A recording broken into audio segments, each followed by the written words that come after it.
Hello everyone, welcome to Vedastra, the Hindu analysis for 3rd of July 2023. So let's start the analysis. सबसे पहले हम लोग question discuss करेंगे जो भी पिछले एग्जाम्स में पूछे गए क्वेश्चन होंगे। ये क्या है?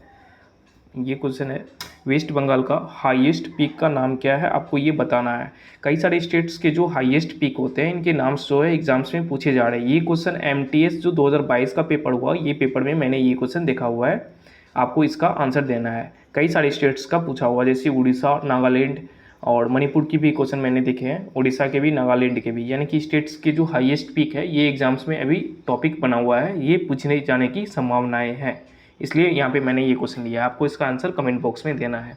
बढ़ते हम लोग अपने आर्टिकल्स की तरफ। सबसे पहला आर्टिकल जो कि फ्रंट पेज पे आपको देखने को मिलेगा, महाराष्ट्र में गवर्नमेंट में जो पॉलिटिक्स है उसमें कुछ चेंजेस हुए हैं। क्या क्या चेंजेस हुए हैं? महाराष्ट्र में जो भी पार्टी चल रही थी, किसकी चल रही थी? बीजेपी और जो शिवसेना की पार्टी थी इनकी चल रही थी। अभी क्या हुआ, एनसीपी के जो डेप्टी एनसीपी के जो लीडर हैं अजीत पवार जी, इनका भी इसमें ज्वाइन हो चुका है। किसमें? बीजेपी और शिवसेना की पार्टी में एनसीपी के लीडर अजीत पवार जी का भी यहाँ पे ज्वाइनिंग हो चुका है।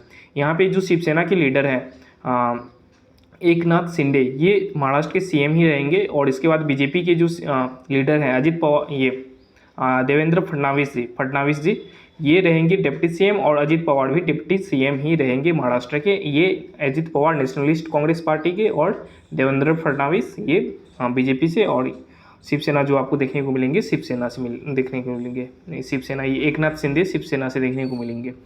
ये तीनों पार्टी मिलके ये जो गठबंधन है ये बताया जाता है महाविकास अघाड़ी, एमवीए गवर्नमेंट इसे हम लोग बोलते हैं। बस यही चेंजेस हुए, ज़्यादा डीप में आपको नहीं जाना है। ये पॉलिटिकल एजेंडा जो है चलती रहेंगी, आपको बस इतना इन्फॉर्मेशन होनी चाहिए। डिप्टी सीएम 2 बन गए हैं महाराष्ट्र के, और बाकी सीएम तो एक ही है। ओके, बढ़ते हैं हम लोग नेक्स्ट आर्टिकल की तरफ जो कि इंपॉर्टेंट होगा। बगल में आपको देखने को मिलेगा तमिलनाडु के सीएम जो है एम के स्टालिन साहब, इन्होंने गवर्नमेंट को वार्न करी है, अगर तमिलनाडु में इस तरीके से जो गवर्नर है उसके फेस को, और गवर्नर को बेसिकली कंट्रोल करने की बात की जा रही है। गवर्नर को आप लोग क्या करो, कंट्रोल करो। किसको कहा जा रहा है? सेंटर को कहा जा रहा है। किसके द्वारा? तमिलनाडु के जो सीएम है उनके द्वारा। नहीं तो तमिलनाडु के सीएम जो है इनके पार्टी के द्वारा एंगर दिखाई जाएंगी गवर्नमेंट को, बिकॉज तमिलनाडु के जो गवर्नर है ये कई सारे जो प्रोजेक्ट्स है, कई सारे स्कीम्स के जो फाइनल सिग्नेचर है वो नहीं किए हुए हैं। इसको लेके यहाँ पे बात की जा रही है।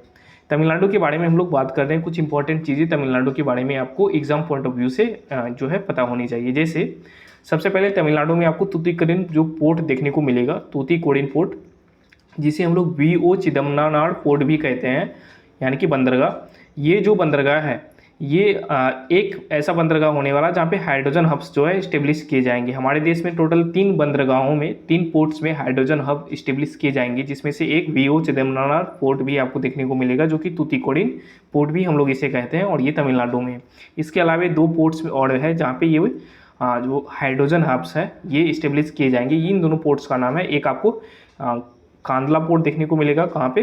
गुजरात में, और पारादीप पोर्ट उड़ीसा में ये देखने को मिलेगा। अच्छा, पारादीप पोर्ट जो है उड़ीसा का, ये हाईएस्ट लॉजिस्टिक जो हैंडल करने में जो हाईएस्ट इंक्रीजमेंट, परसेंटेज इंक्रीजमेंट आपको देखने को मिलेगा, यानी कि लॉजिस्टिक को हैंडल करने में सबसे ज़्यादा जो विकास हुआ है as compared to previous year, ये जो उड़ीसा का ये पारादीप पोर्ट है ये यहाँ पे हुआ है। बाकी Kandla port highest number of logistic management में, यानी कि लॉजिस्टिक्स यानी कि सामानों का आदान प्रदान एक जगह से दूसरी जगह ले जाने में जो हाईएस्ट जो यहाँ पे टेकल किए गए, हाईएस्ट टेकल किए गए, ये आपको देखने को मिलेगा कांदला पोर्ट गुजरात का। ओके, बढ़ते हैं हम लोग नेक्स्ट आर्टिकल की तरफ। नेक्स्ट आर्टिकल जो है हमारा ये है ओपिनियन वाले पेज मैंने आज नहीं लिया, न्यूज़ वाले पेज से आपको देखने को मिलेगा डीएमके पार्टी जो है ये अपना स्टैंड चेंज नहीं करेंगे, बिकॉज एडी के जो यहाँ पे एक्शंस लिए जा रहे हैं डीएमके के मेंबर्स पे सेंट्रल गवर्नमेंट के द्वारा। इन सब चीज़ों पॉलिटिकल न्यूज़ है, इस पर हम लोग ज़्यादा नहीं जाएंगे ना। ये जो इंडिया चाइना है, पेंगोंग सो लेक आपको पता होगा, पेंगोंग सो लेक ये 2020 में काफ़ी ज़्यादा न्यूज़ में था, लद्दाख में आपको देखने को मिलेंगे। इसमें टोटल 8 फिंगर्स है, जिसमें से कुछ फिंगर्स इंडिया के पास है और कुछ चाइना के पास है। इसमें इंफ्रास्ट्रक्चर प्रोजेक्ट जो है कई सारे मुद्दों पर ये इंफ्रास्ट्रक्चर प्रोजेक्ट जो है ये इंक्रीज होते जा रहे हैं। जैसे यहाँ पे टनल्स वगैरह बनाए जा रहे हैं, रोड्स बनाए जा रहे हैं, ब्रिजेज बनाए जा रहे हैं दोनों कंट्रीज़ के द्वारा, इंडिया के भी द्वारा और चाइना के भी द्वारा। इस पे यहाँ पे रैंप अप किया जा रहा है, यानी कि इसको एक विकास किया जा रहा है इंफ्रास्ट्रक्चर प्रोजेक्ट का।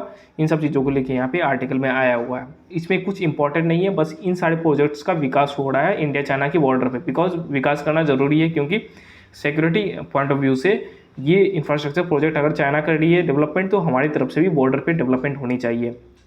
यहाँ से एक इंपॉर्टेंट क्वेश्चन आपको ये पता होना चाहिए, इंफ्रास्ट्रक्चर प्रोजेक्ट किसके द्वारा यहाँ पे किया जा रहा है, किसके द्वारा यहाँ पे इम्प्लीमेंट किया जा रहा है।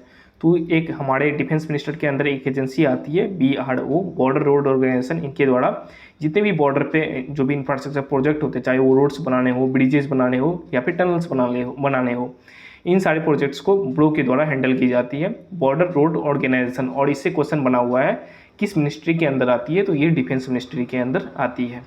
और ब्रो के जो चेयरमैन अभी आपको देखने को मिलेंगे, ये राजीव चौधरी जी देखने को मिलेंगे। बढ़ते हैं हम लोग नेक्स्ट आर्टिकल की तरफ। नेक्स्ट आर्टिकल आपको ये आर्टिकल देखने को मिलेगा। ये क्या है, बेसिकली जो हमारे स्मृति ईरानी जी है, women and child development minister, इनके द्वारा स्टेटमेंट दी गई है क्या चीज़ को लेके, जो मिशन ये जो भी होमलेस चिल्ड्रेन है, होमलेस चिल्ड्रेन को रिपोर्ट करना है। एजेंसीज को बताया गया, NCPCR बेसिकली जो चाइल्ड राइट्स को टैकल करता है, इस एजेंसी ये हाईएस्ट एजेंसी है चाइल्ड राइट्स को लेके। NCPCR को स्मृति ईरानी जी के द्वारा बोला गया है कि जितने भी चाइल्ड राइट्स के कंपेरिजन, जितने भी चाइल्ड राइट्स मुद्दों पे जो भी फंडिंग वगैरह चाहिए, आप लोग इसे बताओ ताकि अगले बजट में हम लोग इसे शामिल कर पाएँ। मिनिस्ट्री ऑफ चाइल्ड इस मिनिस्ट्री के द्वारा, ministry of women and child development के द्वारा मिशन वात्सल्य जो है ये चलाई जा रही है। आपको इसके बारे में पता होनी चाहिए। एग्जाम्स में पूछा गया है क्वेश्चंस, मैंने कई सारे क्वेश्चंस देखे हुए हैं। मिशन वात्सल्य किस मिनिस्ट्री के द्वारा हैंडल की जा रही है, किस मिनिस्ट्री के द्वारा चलाई जा रही है। और इसके बाद अभी जो एग्जाम का ट्रेंड बना हुआ है, ये अमेंडमेंट्स भी पूछे जा रहे हैं। कई सारे अमेंडमेंट्स, पर्टिकुलर डेट पूछा जा रहा है, कौन सा डेट पे ये अमेंडमेंट किए गए हैं। जैसे कोई आर्टिकल है, एक था जुवेनाइल जस्टिस आर्टिकल, यानी कि बच्चों को लेकर जस्टिस प्रदान करने की आर्टिकल 2021 में पार्लियामेंट में पेश की गई थी। इस आर्टिकल को जो अमेंडमेंट किया गया था 2021 में, ये इससे पहले जो एक्ट बना हुआ था, ये कौन सा एक्ट को अमेंडमेंट किया गया था, ये 2015 में एक्ट ये पास की गई थी पार्लियामेंट में, उसी को अमेंडमेंट किया गया था 2021 में। तो ये क्वेश्चन मैंने MTS के पेपर में देखा हुआ है। 2021 में जुवेनाइल जस्टिस एक्ट जो है, इसको कौन सा एक्ट को ये सरपास करेगा, यानी कि कौन सा एक्ट को अमेंडमेंट किया जाएगा। तो 2015 का एक्ट था। इसी तरीके से एक्ट पार्लियामेंट में किस डेट को, किस मंथ को पास हुई, ये भी पूछी जा रही है। तो आपको एक्ट्स पता होने चाहिए। अभी मानसून सेशन चलेगा हमारा पार्लियामेंट में, इसमें भी कई सारे एक्ट्स जो है पास किए जाएंगे। आपको सारे एक्ट्स के बारे में कंप्लीट इन्फॉर्मेशन होनी चाहिए। जैसे जैसे एग्जाम में आए, ये न्यूज़पेपर में आएगा, हम लोग उसे डिस्कस करते चलेंगे। ओके, ये था, बस आपको पता रखना मिशन वात्सल्य किस मिनिस्ट्री के द्वारा जो है चलाई जा रही है। मिशन वात्सल्य women and child development ministry के द्वारा चलाई जा रही है। और ये मिशन वात्सल्य के तहत जितने भी होमलेस चिल्ड्रेन हैं, उनको सिक्योरिटी वगैरह प्रोवाइड करने की बात की जा रही है। उनकी लाइफ में जो है इम्प्रूवमेंट करने की बात की जा रही है, चाहे वो हेल्थ सेक्टर हो, एजुकेशन सेक्टर हो या किसी और सेक्टर हो। उनके लाइफ में जो है इंक्रीजमेंट करने की बात की जा रही है, लाइफ क्वालिटी को लेके। ओके, बढ़ते हैं हम लोग नेक्स्ट आर्टिकल की तरफ। और रिसेंटली जो आंगनवाड़ीज़ है हमारी कंट्री में, ऑलमोस्ट 2 लाख आंगनवाड़ीज़ को एक बेसिक फैसिलिटी जो है, काफ़ी ज़्यादा एडवांस फैसिलिटी उसमें दिए जाएंगे, गवर्नमेंट के द्वारा ये अनाउंस की गई है। ओके, बढ़ते हैं हम लोग नेक्स्ट आर्टिकल की तरफ। नेक्स्ट आर्टिकल जो हमारा हो गया, ये आज न्यूज़पेपर में कुछ भी इंपॉर्टेंट, इससे ज़्यादा इंपॉर्टेंट नहीं था। न्यूज़ वाले पेज पे इससे ज़्यादा इंपॉर्टेंट नहीं था, और स्टेट वाले पेज पे कुछ है ही नहीं, बाकी पॉलिटिकल न्यूज़ है। और लास्ट में मैं आपको ये बता दूँ, UCC जो है हमारे प्राइम मिनिस्टर के द्वारा बताई गई कि इसे इम्प्लीमेंट किया जाना है, किसी की द्वारा जो है अपोज नहीं किया जाना चाहिए। कई सारे पार्टीज़ के द्वारा, कई सारे ऑर्गेनाइजेशन के द्वारा हमारे देश में इसे जो है अपोज करने की बात की जा रही है। UCC ये क्या होती है, UCC आपको इसके बारे में पता होनी चाहिए। UCC एक तरीके का जो कानून होता है, जो कि पूरे देश में एक समान कानून लागू करने की बात की जाती है। UCC आर्टिकल 44 में जो आपको देखने को मिलेगा, आर्टिकल 44 हमारे संविधान के DPSP में आते हैं, directive principle of state policy, यानी कि स्टेट को ये इम्प्लीमेंट करने की कोशिश की जानी चाहिए। इस तरीके से आर्टिकल 44 में ये मेंशन किया गया है UCC के बारे में।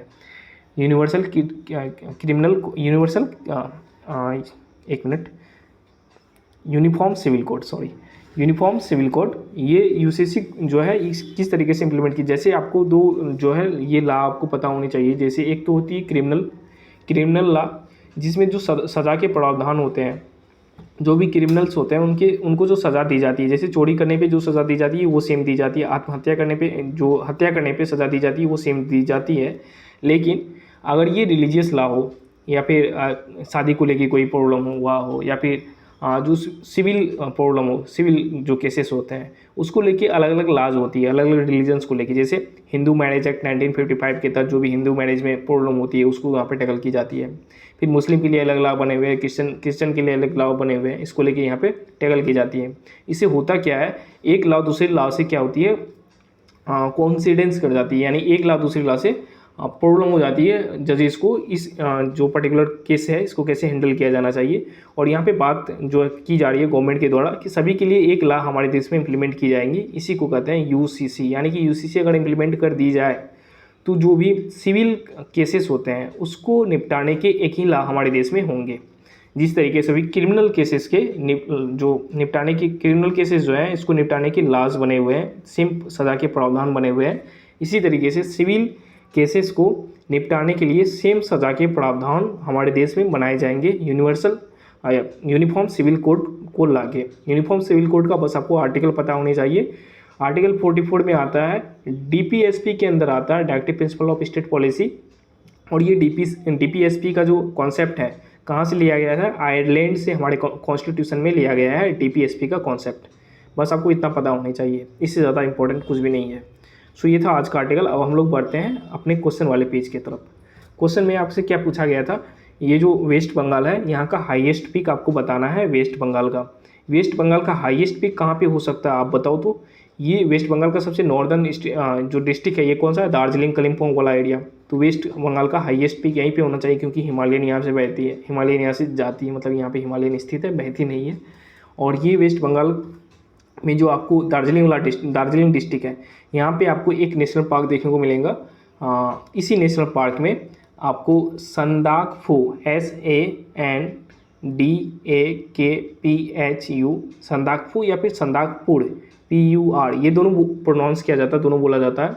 ये पीक जो है वेस्ट बंगाल का हाईएस्ट पीक है जो कि नेपाल बॉर्डर से सटता है। और ये यहाँ जो नेशनल पार्क है, कौन सा पार्क है, ये नेशनल पार्क का नाम है संगई लेला नेशनल पार्क। संगई लेला नेशनल पार्क में संदाकफू आपको पीक मिलेंगे जो कि हाईएस्ट पीक है, हाईएस्ट चोटी है कहाँ के, वेस्ट बंगाल के। कई सारे स्टेट्स के जो हाईएस्ट पीक है ये एग्जाम्स में पूछे जा रहे हैं, इस कारण से मैंने ये क्वेश्चन लिया हुआ है। आपको एग्जाम ये स्टेट्स के जो हाईएस्ट पीक है ये पता होनी चाहिए। जितने स्टेट्स के पूछे गए मैं यहाँ पे एक बार डिस्कस कर देता हूँ।